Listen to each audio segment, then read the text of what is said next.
during so much of my life and duty. With Catherine beside him, our new Prince and Princess of Wales will, I know, continue to inspire and lead our national conversations, helping to bring the marginal to the centre ground, where vital help can be given. Something big just happened behind closed doors at Buckingham Palace. Princess Anne, the woman who never makes a fuss, just said something that changed everything. 10 simple words that shook the royal family to its core. It's time Catherine had a crown of her own. Here's why that matters. Catherine has been doing the job of queen for months now.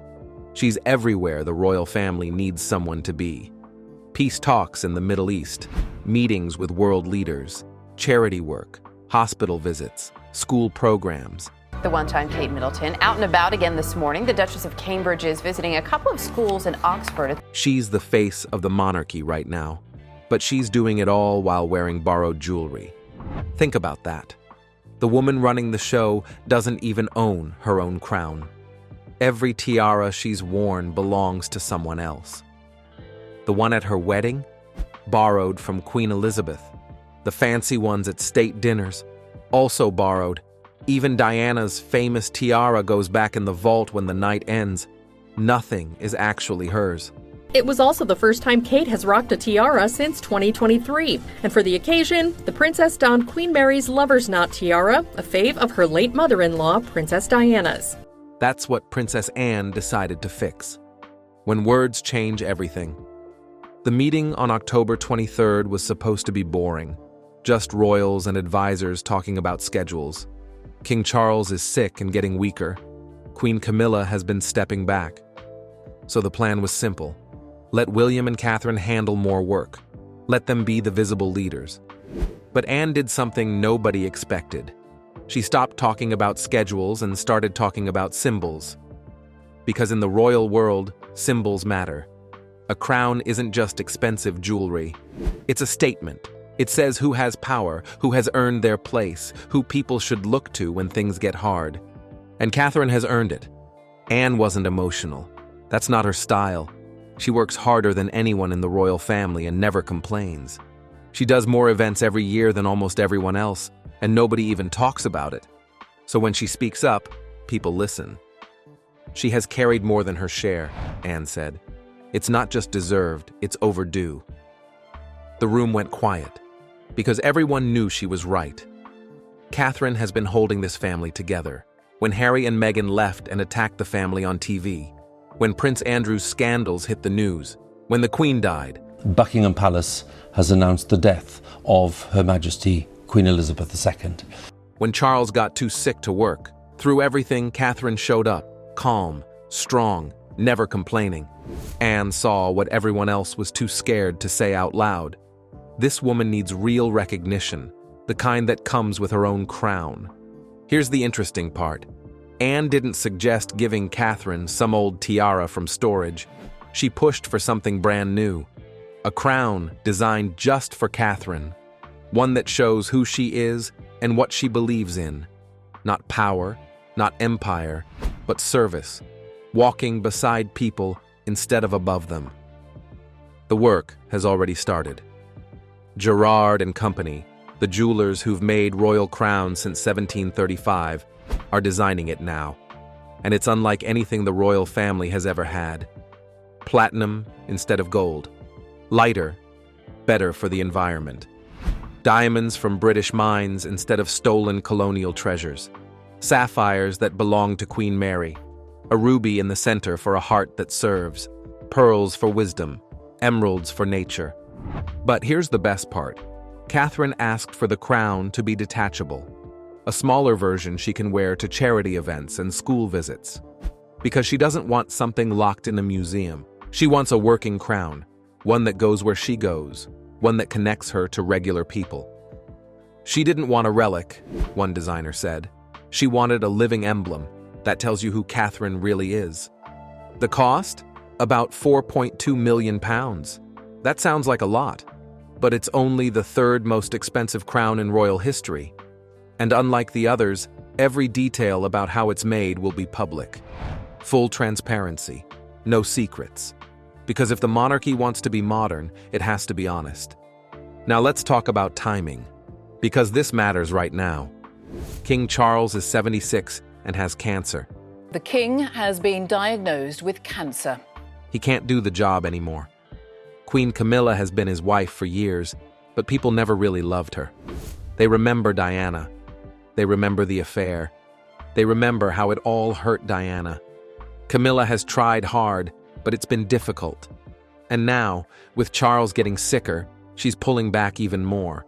That leaves a huge gap, and Catherine has filled it without being asked. She's represented the family at world events. She's met with foreign leaders. She's given speeches that made international news. She's created programs that will help kids for generations. She's become the most visible, most trusted, most loved member of the family. Not because she demanded it, just because she kept showing up and doing the work. She's their queen already, Anne said at an event earlier this year. Someone caught it on camera. The video went viral.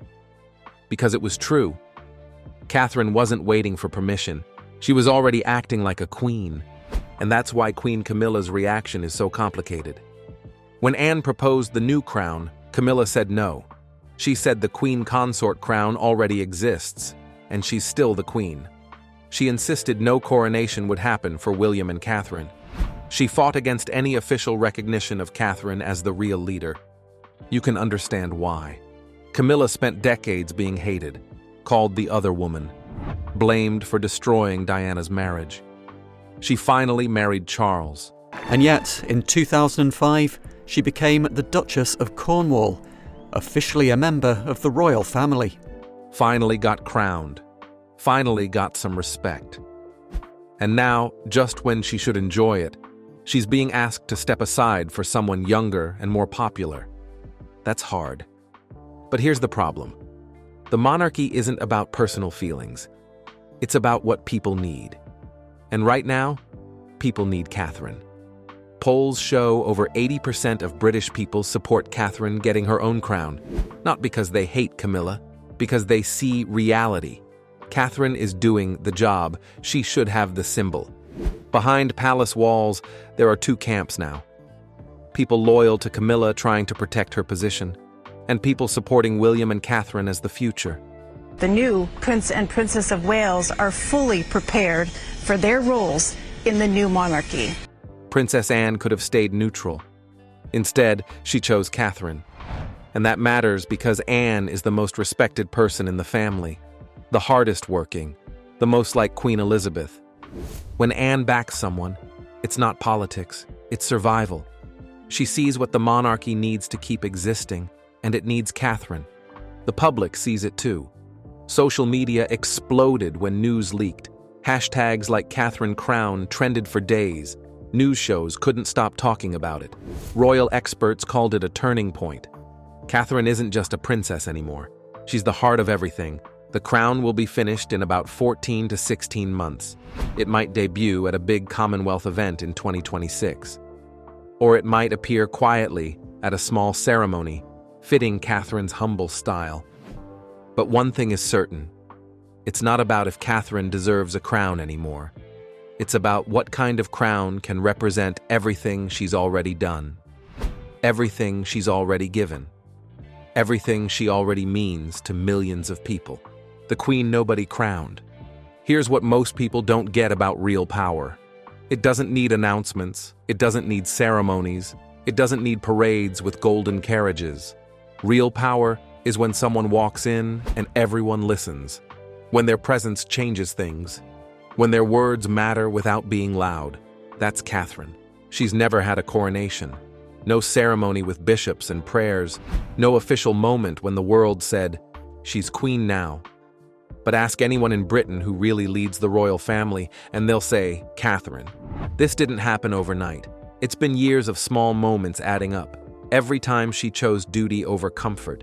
Every time she handled criticism with grace. Every time she showed up when she could have hidden. Remember when she gave the royal Christmas message last year? I'm so excited to be hosting together at Christmas here at Westminster Abbey, a place that's really special to William and me. We wanted to say thank you to all those amazing people out there who have supported their communities. Charles was too sick. Camilla didn't want to, so Catherine did it. She didn't stand in front of a throne in fancy robes. She stood in a garden with soft lights. Her voice was calm, her eyes steady, and she said something powerful. Crowns fade, but compassion endures. Service is not inherited, it is chosen each day. That video went viral, not because of fancy production, but because people heard truth. They saw someone who understands what leadership really means, not ruling over people, walking with them. The comments were all the same. She's already our queen. This is what a modern monarch looks like. We don't need a coronation to know who leads us. Think about what Catherine has done in just the past year. Early childhood programs changing how Britain supports families, mental health awareness, international forums where real policy gets made, diplomatic work that used to require the king, supporting veterans, hospitals, environmental causes, forgotten communities, all while raising 3 kids, all while handling constant media attention, all while dealing with family drama, Harry's attacks, Andrew's scandals, the Queen's death, Charles's illness. Through it all, Catherine stayed steady. She has given everything, Princess Anne said. It is time we give her something in return. The crown being made isn't just jewelry. It's a statement about what monarchy means now. Old crowns were about conquest, about empire, about showing the world who's boss. Those days are over. People don't want rulers who demand obedience. They want leaders who earn respect. The design shows that completely. The platinum frame is strong but light. The British diamonds celebrate local heritage instead of stolen goods. The sapphires connect Catherine to queens before her. The ruby symbolizes service. The emeralds honor her environmental work.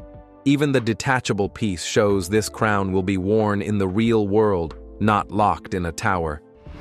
Few queens have had a crown designed around who they are rather than what they represent, one jeweler explained. That matters, because Catherine isn't trying to represent some old idea of royalty. She's showing what royalty can become: accessible, honest, focused on helping people instead of being worshipped. The response has been huge. Nearly 90% of people across Britain and the Commonwealth support Catherine getting her own crown. When design photos leaked online, social media went crazy. People discussed every detail. They shared stories about times Catherine touched their lives. From Sydney to Edinburgh, from Ottawa to Kenya, the message was the same. Catherine deserves this. Not because of her title, because of who she is. But let's talk about Camilla's resistance. Camilla's view makes sense if you think about her life.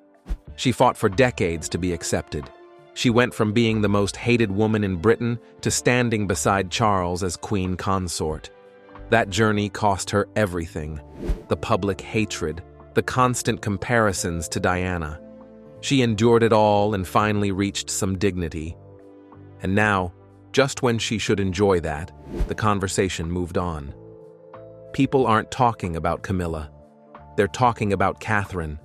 Events that used to need Camilla now happen with Catherine instead.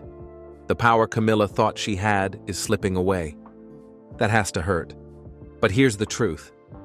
The monarchy isn't about fairness, it's about survival. And right now, survival depends on Catherine, not Camilla. The public has chosen.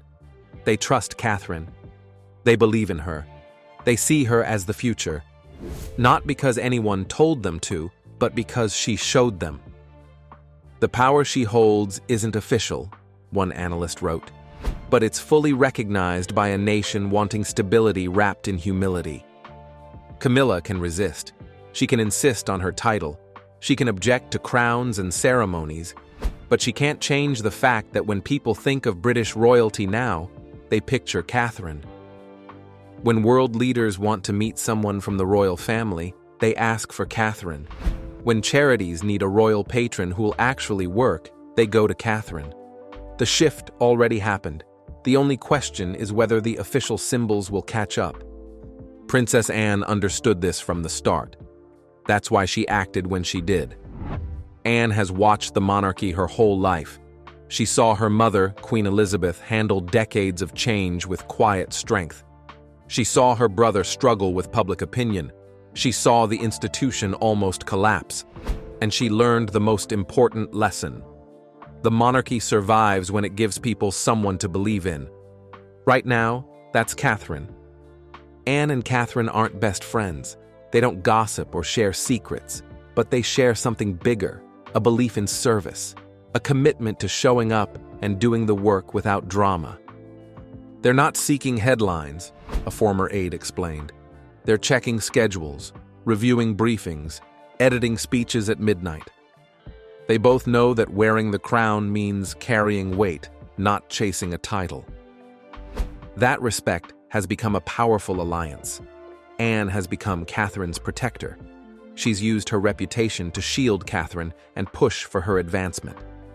She's made it clear that undermining Catherine means undermining the monarchy itself. The crown will be done in 14 to 16 months. Some think it'll debut at a Commonwealth event in 2026.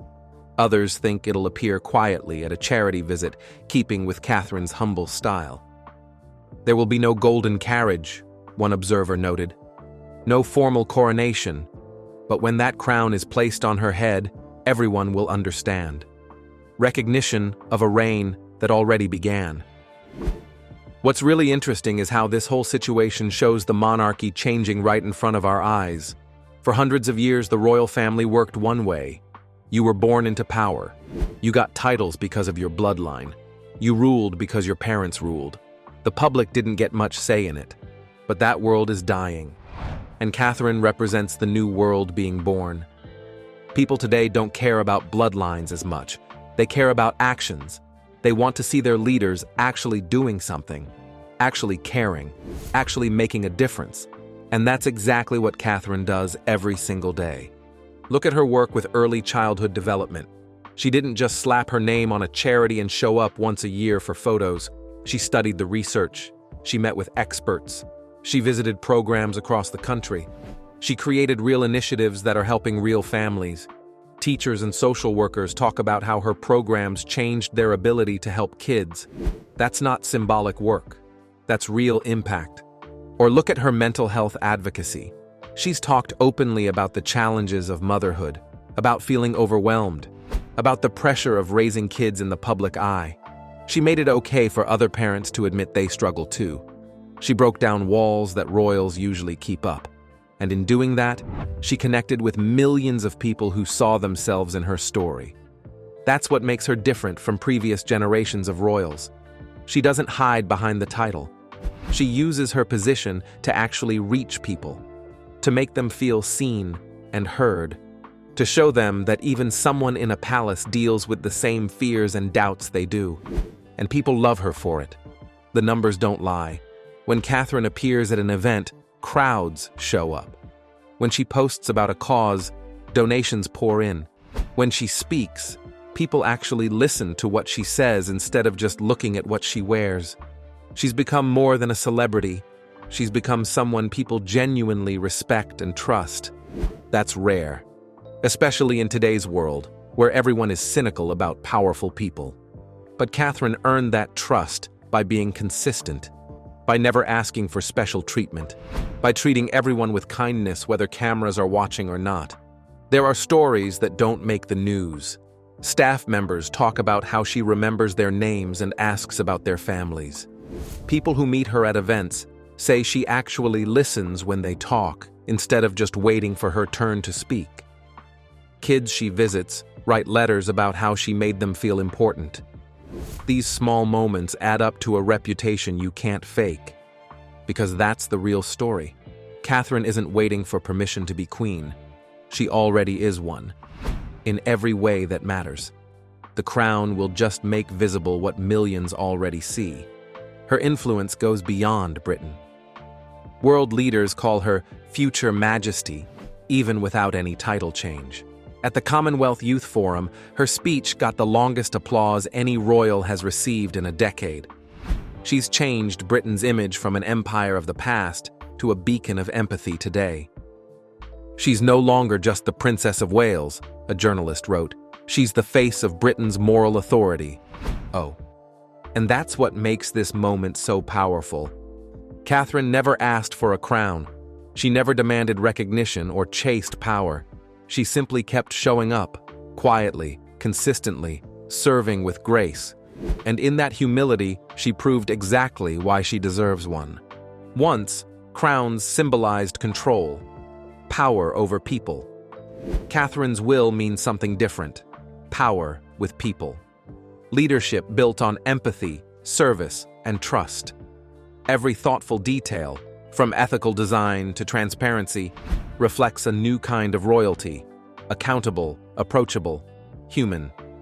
Some say this change weakens the monarchy. They're wrong. It doesn't lose majesty. It gains meaning. What's the point of a crown if no one believes in the person wearing it? Catherine knows true power isn't inherited. It's earned. Through actions, not titles. Through compassion, not command.